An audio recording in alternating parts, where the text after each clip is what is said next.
Let's spend a minute on the Washington Post. So Jeff Bezos, I find this interesting. Of course, the Washington Post is hard left now and has been for some time, since the first Trump presidency at least. And he's owned it for almost all of that time. And now he shows up at the inauguration. He, like the other tech titans, made a big donation to the Trump inauguration fund. He's got his half-dressed fiance there, 2 steps from the president as he takes the oath of office, because now he wants to be near power. He wants to curry favor with the sitting president. So he both gave money and paraded a naked woman in front of President Trump.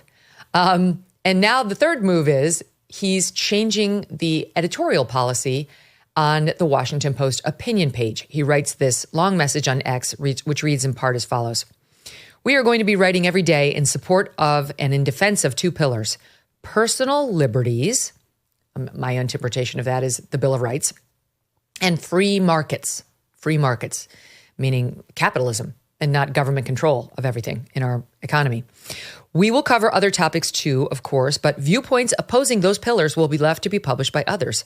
There was a time when a newspaper, especially one that was a local monopoly, might have seen it as a service to bring to the reader's doorstep every morning a broad-based opinion section that sought to cover all views. Today, the internet does that job. I am of America and for America, and proud to be so. Wow, really? Our country did not get here by being typical.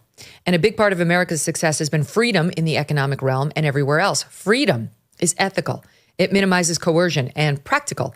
It drives creativity, invention, and prosperity. I mean, great. There's not a word of that you or I would disagree with. But where the hell was this Jeff Bezos for the past 10 years? His paper has been taken over by a bunch of communists, lunatics. And let me just give you one other piece. They still employ Karen Attiah, who is a Washington Post columnist, who the day after 10/7 and the attack on Israel liked a post that said, this is what decolonization looks like. What did y'all think we meant by decolonization? Too bad about the dead babies burned in their cribs. Sorry, that's what we meant. And if you didn't get it, you're too stupid to know that. And Karen Attiah, not for nothing, but she showed up at a book event just the other day in, I don't know where the town was. I think it was in Washington. Yeah, it was in Washington, D.C. And this woman got in her grill about that tweet and the like. And all of Karen Attiah's posts have been very pro-Hamas. And this is how Karen Attiah this is Jeff Bezos' employee, defends herself and what we just witnessed with this woman who got in her grill. Let's play Sod 8.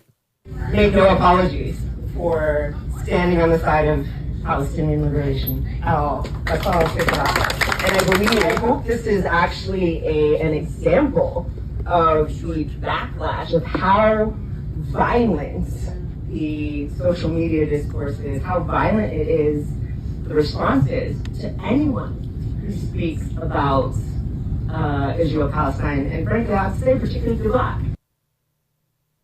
Especially if you're Black. So that's his simple. I'm failing to sense the true leaf turning, Buck. I know he wants to fig leaf it. Yay, now I'm pro individual liberties, and yay, now I'm pro free markets. How on earth do you have a paper like that up until about 2 minutes ago employed Jennifer Rubin? She quit of her own volition, but he's gladly platformed that insane lunatic for years.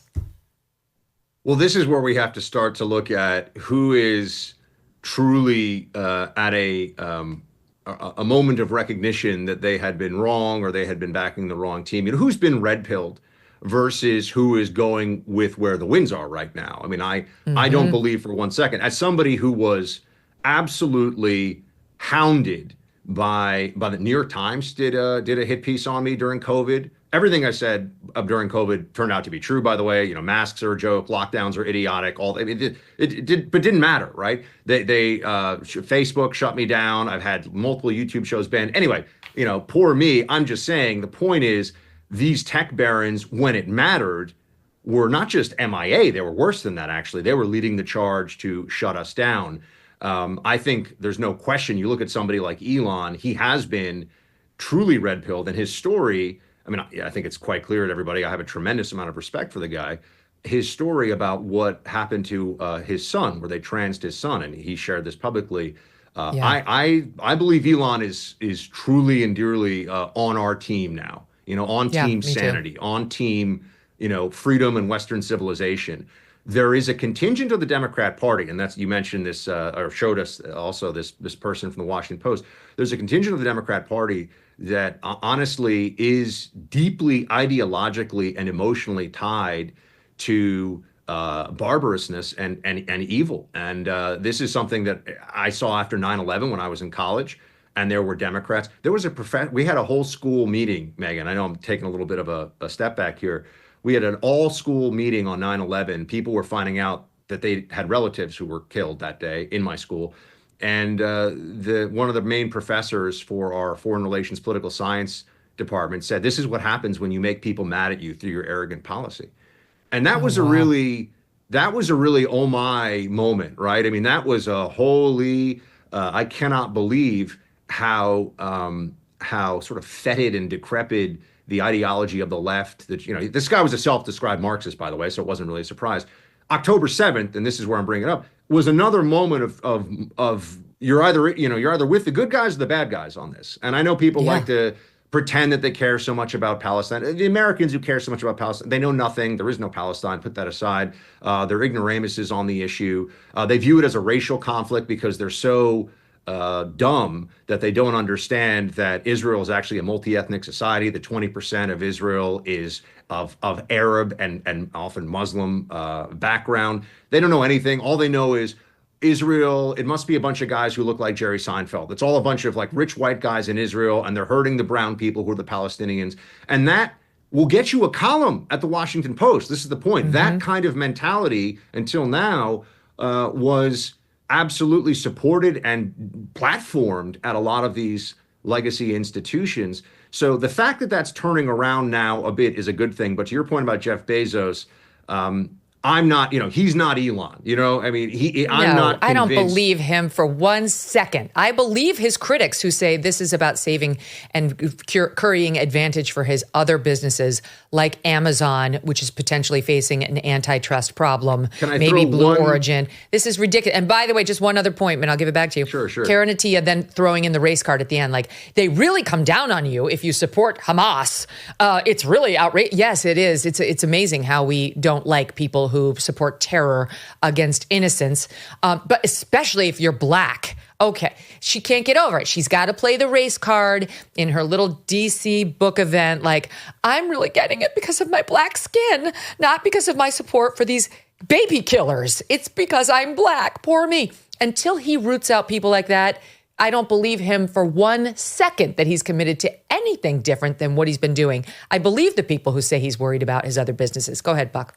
Yeah, no, it's fine. Well, I mean, just anti-white solidarity has been a weapon used by the left, by the Democrat progressives, with reckless abandon for years, and effectively, unfortunately. I mean, this is just they always can retreat into this. Oh, you're taking the side again with the Palestinians.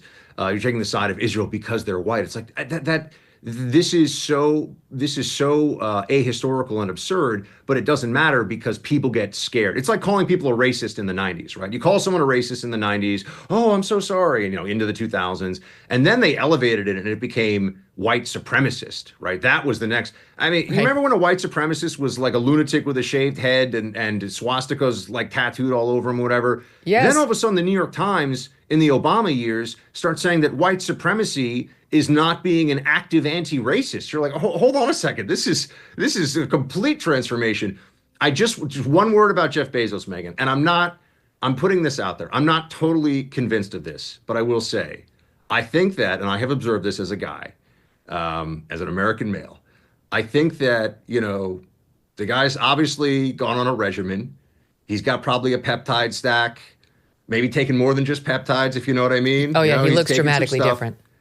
Yes. I think if you start taking roids and working out, you get more right wing as a guy. Interesting. So maybe there's some chance. Because I do think that, I honestly believe, I think that for men, generally, this is a very broad statement, but like medically low testosterone levels correlates with far left thinking and Democrat solidarity. Okay, but he's had the physical transformation now for a number of years. So where did it manifest? I mean, other than he was growing as he was growing that the muscle. rocket. I think he's been getting more right wing. Maybe that's the only thing I could say for him. Look, it would be great to have him on Team Sanity because he is a powerful man. He's a very important American, and he does own the Washington Post. I will believe it when I see it.